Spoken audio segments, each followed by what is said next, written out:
One question. Random strangers. Answers that force you to face the truth. Kung kayo po yung presidente ng Pilipinas, ano po yung unang gagawin niyo? Susugpuin ko yung mga kurakot sa Pilipinas. Ito po. Improve na ating bansa.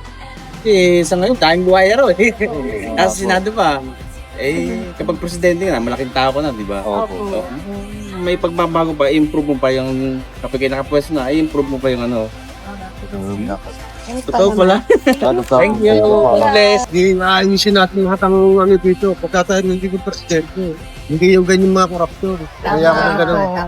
Hindi ko tahanin yung ganun. Thank you po Kaya naman, Hindi naman pwede sa tao. Kasi tao gumagawa ng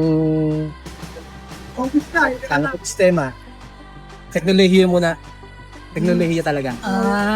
Yun talaga ang aking ano. Kasi kayang gawin ng isang tao yung teknolohiya kung mag-aaral. Oo, sa Yun lang, edukasyon. Edukasyon talaga. Wala na pagtulad tayo eh. Opo. Parang huli na rin tayo. Kasi yung cycle ng ating buhay, wala na sistema. Kung ano na lang nga ba, kaya ko, driver ako, binago ko sistema kasi tatay ko, driver na ako. Nag-driver din ako.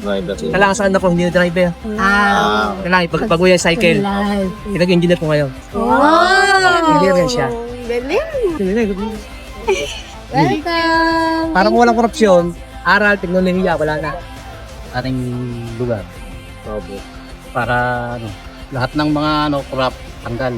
Pati yung mga lilinisin natin para maayos yung buhay ng mga tao. Pong merienda. Kung merienda lang. Maraming salamat. Sakto yan.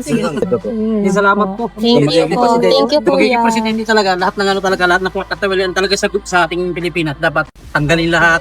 Lahat yung problema ng mga tao ibigay.